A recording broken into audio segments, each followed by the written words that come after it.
Good morning बच्चों। आज हम class 4th Manika Hindi first chapter 13 आज़ादी का सुख की रीडिंग करेंगे। ध्यान से सभी बच्चे अपनी बुक ओपन करेंगी, चैप्टर नंबर 13 और इसको देखेंगे। एक बहुत अच्छा राजा था, उसके राज्य में प्रजा सुखी थी, किसी प्रकार का कोई भय नहीं था, लोग सुख चैन से रहते थे और अपने राजा की प्रशंसा करते थे।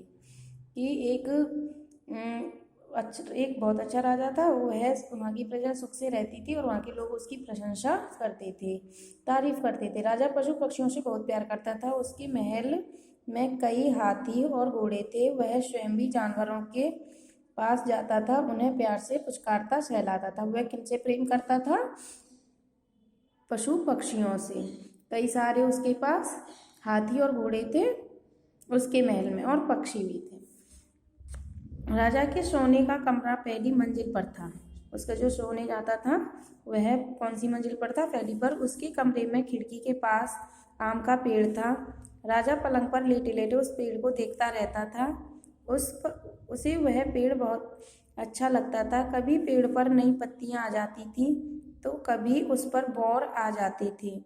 बौर मतलब आम के कलियां।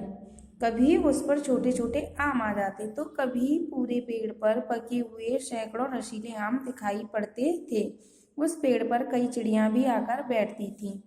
एक दिन उस पेड़ पर एक बहुत सुंदर चिड़िया आकर बैठी। उसका रंग सुनहरा था। एक दिन क्या हुआ, राजा सोते टाइम उस पेड़ को निहारता था, देखता था तो वहाँ पर कभी फूल फल आ जाते थे। तो एक दिन क्या हुआ कि बहुत सुंदर चिड़िया आकर के वहाँ बैठ गई और उसका कलर कैसा था?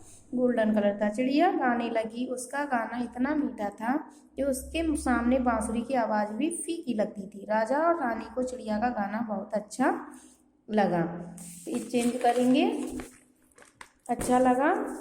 और फिर वह चिड़िया वहाँ रोज आने लगी। वह सवेरे शाम आती, थोड़ी देर अपनी सुरीली आवाज़ को गाती, फिर उड़कर चली जाती। कि सुबह शाम चिड़िया रोजाना आती और अपनी आवाज़ें सुनाकर चली जाती। लेकिन जिस दिन बारिश होती, तेज वायु चलती या बहुत गर्मी होती तो उस दिन वह चिड़िया नहीं आती। क्या होता था? मौसम चेंज होता, बारिश होना, तेज गर्मी का होना, सर्दी होना, तो वह नहीं आती। उस दिन राजा को कुछ अच्छा नहीं लगता था।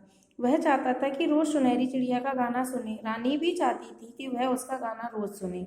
दोनों चाहते थे कि वो चिड़िया रोजाना आए और उसके गाना सुने। मंत्री से कहा, मंत्री जी, जिस दिन बारिश होती है या तेज वायु चलती है उस दिन सुनहरी चिड़िया यहाँ नहीं आती। अगर अब वह चिड़िया राजमहल में ही रहने लगे तो उसे बारिश में नहीं भीगना पड़ेगा। क्यों ना हम उसके लिए एक सोने का पिंजड़ा बनवा दें। उन्होंने कहा कि वो चिड़िया जब बारिश, मंत्री से कहा, मंत्री, जब वो चिड़िया बारिश होती है, तेज धूप निकलती है, तेज गर्मी पड़ती है तो वो चिड़िया नहीं आती है। क्यों ना ऐसा किया जाए कि उसके लिए एक सोने का पिंजड़ा बनवा दे, वो चिड़िया यहीं रहेगी। मंत्री ने कहा, महाराज, विचार तो आपका ठीक है, पर क्या चिड़िया पिंजड़े में रहना पसंद करेगी? कि आपके तरीके से तो सही है, पर चिड़िया क्या यहाँ रहना पसंद करेगी पिंजड़े में? राजा ने कहा, क्यों नहीं, उसके लिए हम सोने का पिंजड़ा बनवाएंगे, उसे अच्छे अच्छे फल खिलाएंगे, अच्छे अच्छे पकवान खिलाएंगे, वह खूब खुश रहेगी और दिन भर गाना गाएगी। दूसरे दिन राजा के कहने पर नौकरों ने जाल डालकर उस चिड़िया को पकड़ लिया। राजा ने स्वयं उसे पिंजड़े में रखा। चिड़िया दुखी होकर ची ची करने लगी। कि क्या हुआ कि उसको पकड़ लिया और सोने के पिंजड़े में डाल दिया और उसमें उसके लिए वो दुखी हुई और ची ची करने लगी। राजा ने पिंजड़े में मीठे मीठे फल रखे, बढ़िया पकवान रखे, लेकिन उस चिड़िया ने कुछ नहीं खाया। चिड़िया ने गाना नहीं गाया। वह चुपचाप पिंजड़े में बैठी रहती और पंख फड़फड़ाती रहती। एक दिन बीता, 2 दिन बीते। राजा को बहुत चिंता हुई। उसने रानी से पूछा, क्या चिड़िया बीमार है? हम वैद्य को बुला। रानी ने समझाया, नहीं, यह बीमार नहीं है, उसे आज़ादी का सुख नहीं मिल पा रहा है। कि किसी आज़ाद पंछी को अगर हम कैद करके रख लेंगे तो जो उसका हुनर है उड़ना, वो बंद हो जाएगा, तो कोई भी सुख फील नहीं करेगा, कोई खुश नहीं रहेगा। तो यह खुली हवा में उड़ना चाहती है, पिंजड़े से बाहर स्वतंत्र रहना पसंद करती है। इसे पिंजड़े में रखेंगे तो यह कभी नहीं गाएगी। कि अगर हम इसे उड़ना पसंद है, खुली हवा में घूमना पसंद है, मीठे मीठे फल खाना पसंद है, लेकिन अगर हम इसको बंद करके रहेंगे तो ये क्या करेगी, यह नहीं गाएगी। राजा ने तुरंत चिड़िया को आज़ाद कर दिया। वह आसमान में उड़ गई। दूसरे दिन सवेरे वह आम के पेड़ पर बैठी गाना गा रही थी। राजा को बहुत प्रसन्नता हुई। ठीक है बच्चों, इस चैप्टर की ध्यानपूर्वक सभी एक बार फिर से रीडिंग करेंगे और अच्छे से इसको समझने की कोशिश करेंगे। थैंक यू बेटा।